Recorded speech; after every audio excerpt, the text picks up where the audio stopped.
Vamos então à terceira parte desse capítulo. Nós estamos lendo aqui as instruções dos Espíritos. Vamos à mensagem de Caritas, né? Que quer dizer caridade, que foi um espírito martirizado em Roma. Há muitas maneiras de fazer a caridade, que muitos dentre vós confundem com a esmola. No entanto, há aí uma grande diferença.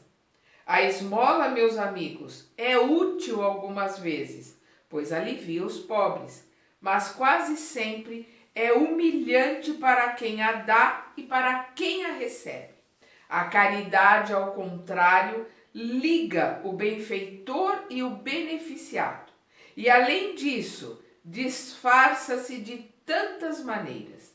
É possível ser caridoso mesmo com os parentes e os amigos, sendo indulgentes uns com os outros, perdoando-se suas fraquezas, tendo cuidado em não ofender o amor próprio de ninguém.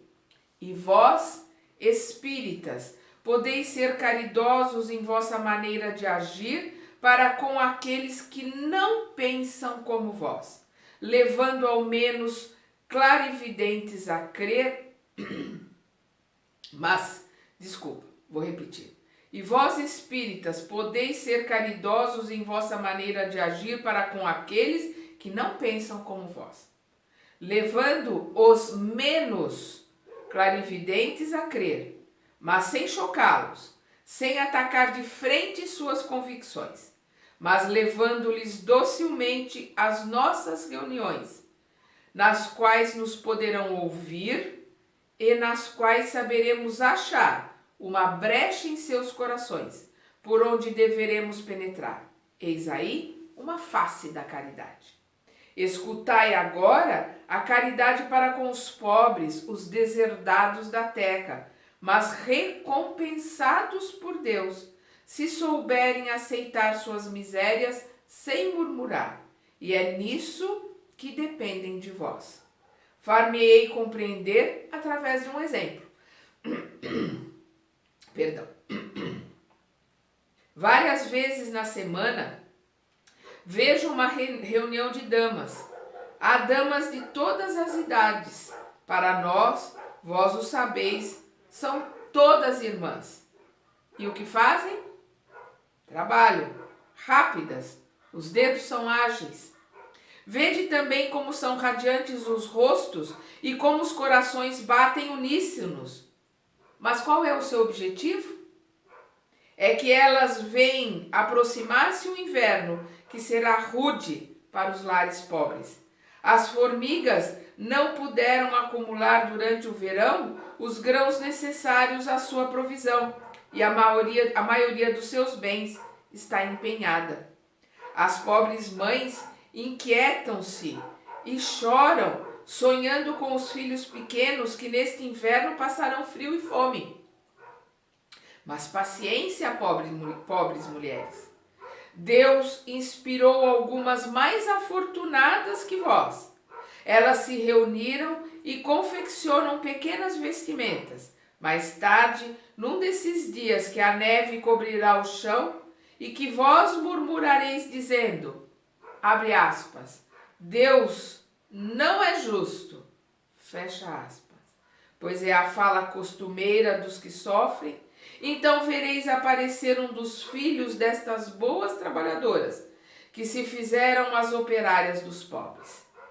Sim, é por vós que elas assim trabalham, e vosso murmúrio se transformará em bênção, pois no coração dos infelizes o amor segue bem perto do ódio.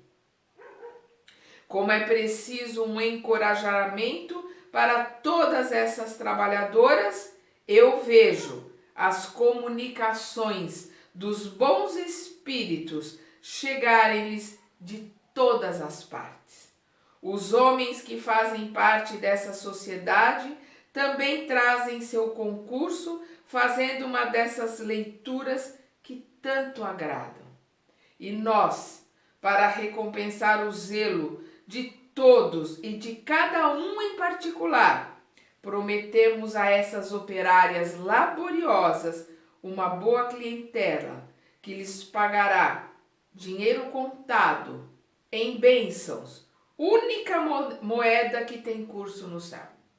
E asseguramos-lhes, além disso, e sem medo de estarmos avançando muito, que essa moeda não lhes faltará. Caritas, Lyon, 1861. Vamos agora a uma mensagem de um espírito protetor.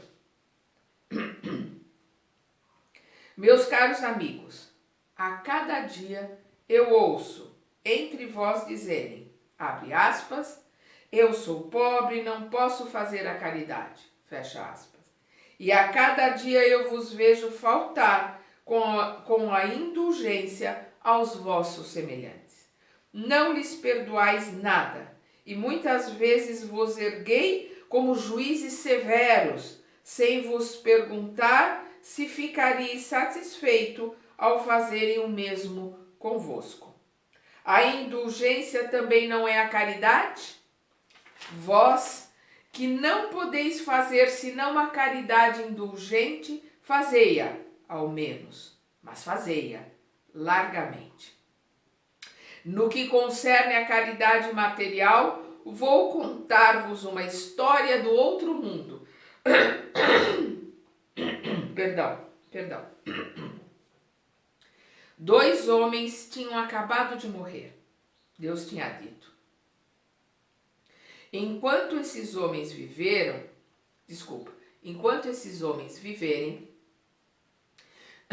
será posta em um saco cada uma das suas boas ações. E em sua morte pesar-se-ão esses sacos. Quando esses 2 homens chegaram à sua última hora, Deus fez trazer os 2 sacos. Um estava gordo, grande, bem recheado, ressoava o metal que o enchia. O outro era pequeno e tão fino que se via através dele as raras moedas que continham. Cada homem reconheceu seu saco, abre aspas. Eis o meu, fecha aspas, disse o primeiro, abre aspas. Eu o reconheço, fui rico e dei muito, fecha aspas. Eis o meu, entre aspas, disse o outro. Sempre fui pobre, ai de mim, não tinha quase nada a partilhar, também entre aspas. Mas, ó surpresa, postos os 2 sacos na balança, o mais gordo tornou-se leve e o pequeno pesado, de tal forma que ganhou em muito do outro saco na balança. Então Deus disse ao rico, abre aspas, tu destes muito, é verdade, mas destes por ostentação e para ver teu nome figurar em todos os templos do orgulho. E por mais que tenhas dado, não te privastes de nada. Vá à esquerda e fica satisfeito que a esmola ainda te seja contada para alguma coisa. Fecha aspas. Depois disse ao pobre, abre aspas, tu destes bem pouco, meu amigo, mas cada uma das moedas que estão nesta balança representa uma privação para ti. Se não destes esmola, fizestes a caridade. E, o que é melhor, fizeste a caridade naturalmente, sem pensar que seria levada em conta. Foste indulgente, não julgastes teu semelhante, mas ao contrário, desculpaste-o em todas as suas ações. Passa à direita e vá receber tua recompensa. Fecha aspas. Um espírito protetor, Lyon, 1861. Agora nós vamos ver a mensagem de um espírito chamado João. A mulher rica, feliz, que não tem necessidade de empregar seu tempo em trabalhos domésticos, não pôde consagrar algumas horas a trabalhos úteis para seus semelhantes? Que com o supérfluo de suas joias compre o que agasalhar o infeliz que treme de frio. Que faça com suas delicadas mãos quentes vestes, mesmo que grosseiras. Que ajude a mãe a cobrir o filho que vai nascer, se sua própria criança terá uns rendados a menos, a do pobre terá mais calor. Trabalhar pelos pobres é trabalhar na vinha do Senhor. E tu, pobre operária, que não tens o supérfluo, mas que quer, pelo teu amor a teus irmãos, dar também do pouco que possuís, dá algumas horas do teu dia, de teu tempo, teu único tesouro. Faz esses trabalhos elegantes que seduzem os felizes. Vende o trabalho de tua vigília e poderás também proporcionar a teus irmãos tua parte de alívio. Terás talvez algumas fitas a menos, mas darás sapatos àqueles que andam descalços. E vós, mulheres devotadas a Deus, trabalhai também em sua obra, mas que vossas obras delicadas e custosas não sejam feitas somente para ornar vossas capelas, para chamar a atenção sobre vossa habilidade e vossa paciência. Trabalhai, minhas filhas, e que o prêmio de vossas obras seja consagrado ao alívio de vossos irmãos perante Deus. Os pobres são os seus filhos bem-amados. Trabalhar para eles é glorificá-lo. Cede-lhes a providência que diz, abre aspas, as aves do céu Deus dá o alimento, fecha aspas. Que o ouro e a prata que se tecem sobre vossos dedos se transformem em roupas e em alimento para os que necessitam. Fazei isso e vosso trabalho será abençoado. Perdão.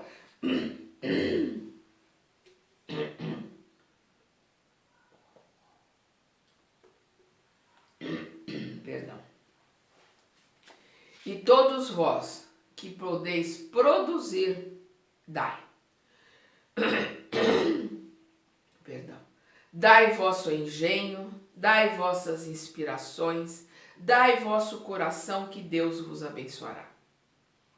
Poetas, literatos, que não sois lidos senão pelas pessoas de sociedade, satisfazei o ócio deles, mas que o produto de algumas de vossas obras seja consagrada ao alívio dos infelizes.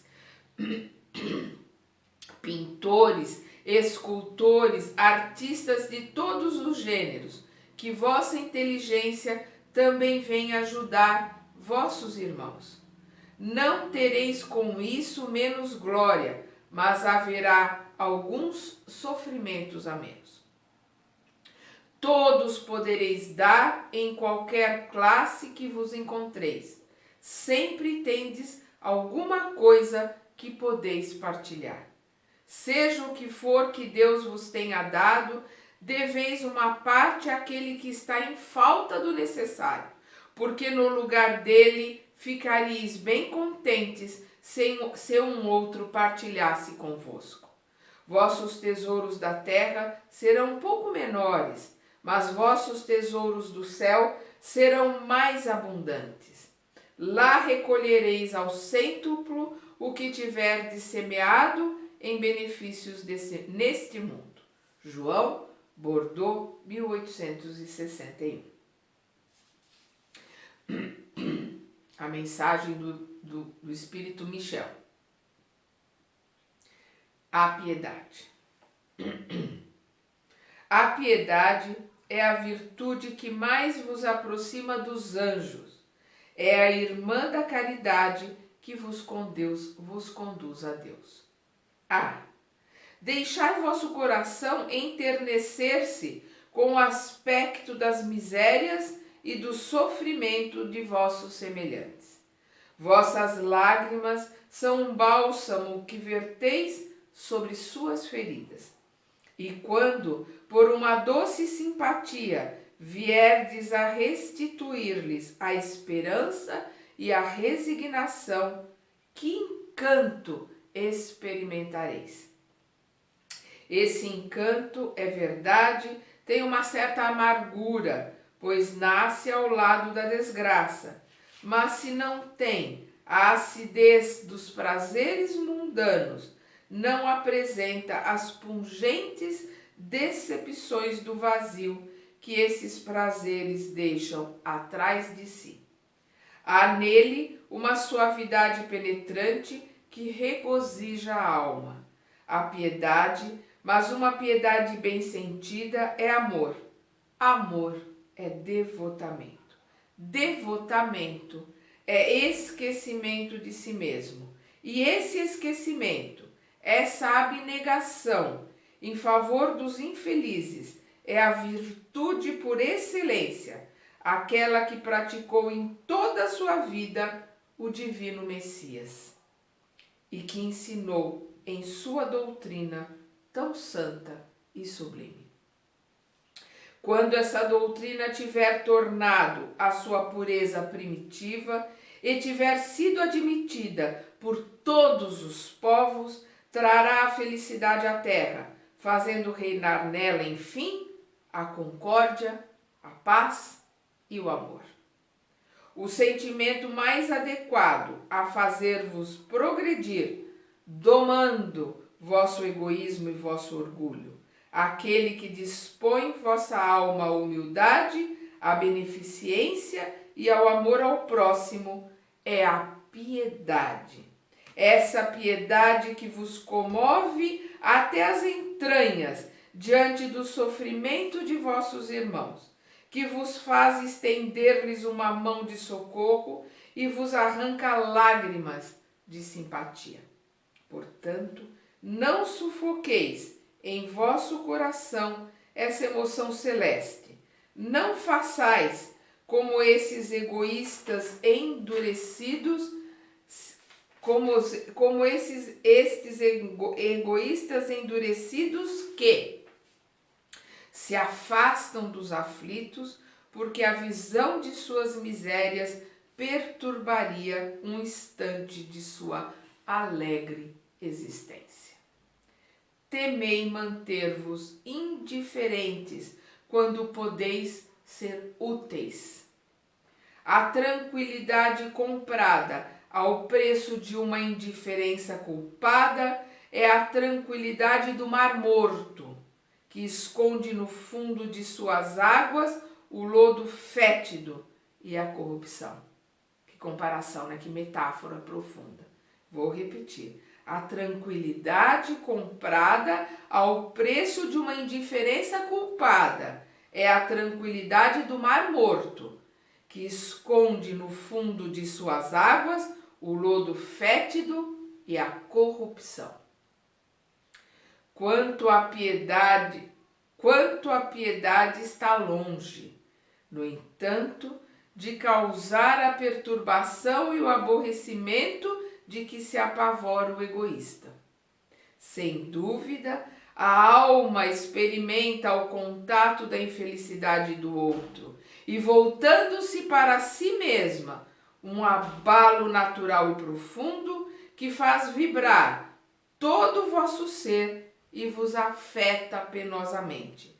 Mas é grande a compensação quando conseguis dar coragem e esperança a um irmão infeliz que se enternece com o aperto de uma mão amiga e cujo olhar úmido, a um só tempo de emoção e reconhecimento, se volta docemente para vós, antes de fixar-se no céu, para agradecê-lo por ter-lhe enviado um consolador, um apoio. A piedade é a melancólica, mas celeste precursora da caridade. Esta a primeira das virtudes, da qual a piedade é a irmã e cujos benefícios prepara e enobrece. Michel Bordeaux, 1862.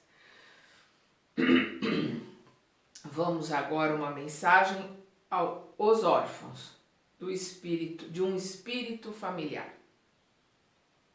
Meus irmãos, amai os órfãos. Se soubesseis quanto é triste ser só e abandonado, sobretudo na infância. Deus permite que haja órfãos para empenharmos-nos a servir-lhes de pai.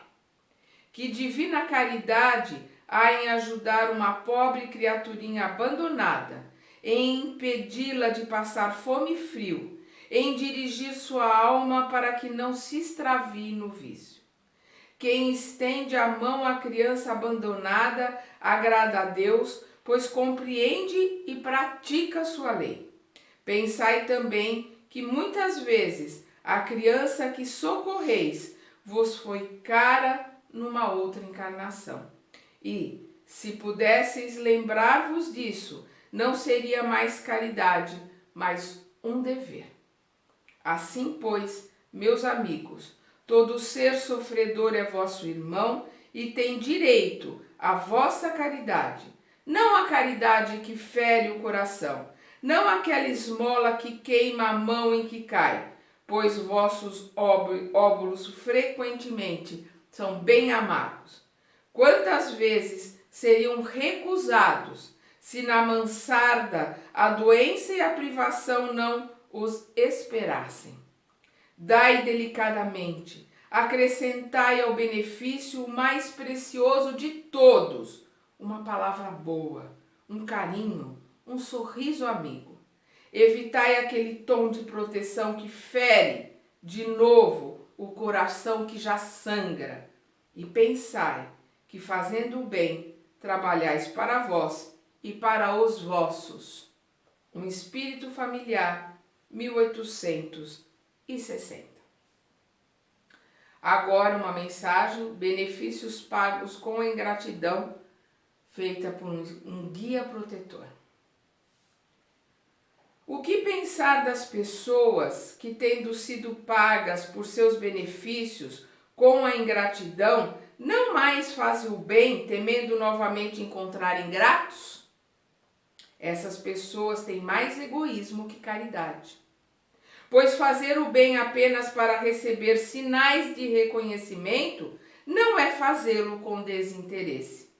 E se o benefício desinteressado é o único que agrada a Deus, e o benefício desinteressado é o único que agrada a Deus, é também orgulho, pois essas pessoas que se comprazem com a humildade do benefício, que vêm depositar o reconhecimento aos seus pés. Então, o que ele coloca aqui é também orgulho, pois essas pessoas que se comprazem com a humildade do beneficiado, com a humildade do beneficiado, que vem depositar o reconhecimento aos seus pés.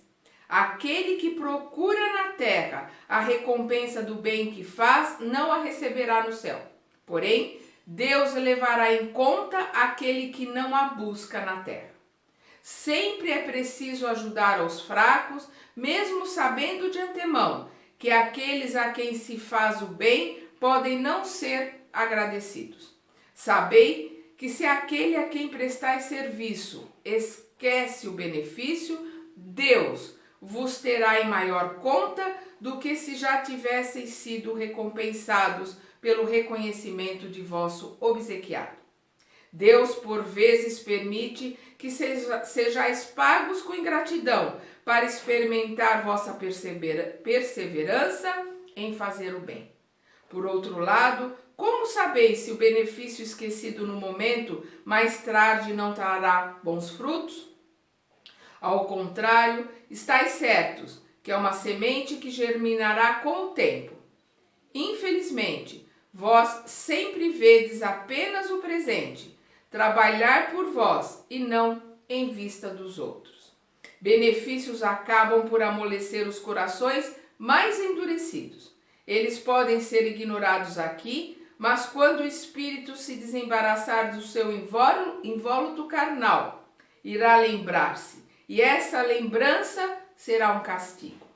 Então lamentará sua ingratidão e desejará reparar sua falta, pagar a dívida numa outra existência, muitas vezes até aceitando uma vida de devoção ao seu benfeitor.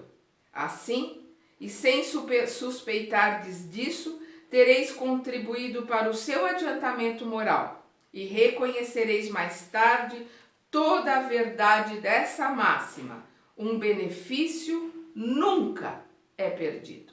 Além disso, tereis trabalhado por vós, pois tereis o mérito de ter feito o bem com desinteresse e sem vos deixar desencorajar pelas decepções. Ah, meus amigos, se conhecesseis todos os laços que nesta vida presente ligam-vos às vossas existências anteriores, se pudesseis abarcar a multidão de relações que aproximam os seres uns dos outros para seu mútuo progresso, admirariais mais ainda a sabedoria e a bondade do Criador que vos permite reviver para chegar até Ele.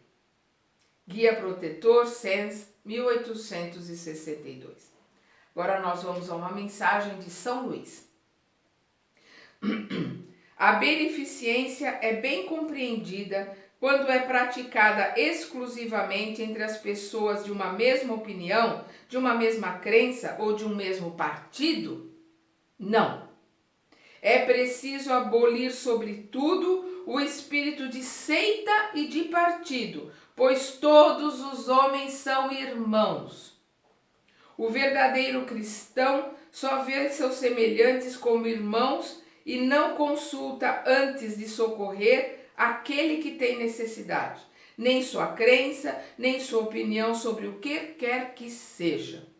Estaria seguindo o preceito de Jesus Cristo, que diz para se amar até o inimigo, se repelisse um infeliz porque tem uma fé diferente da sua?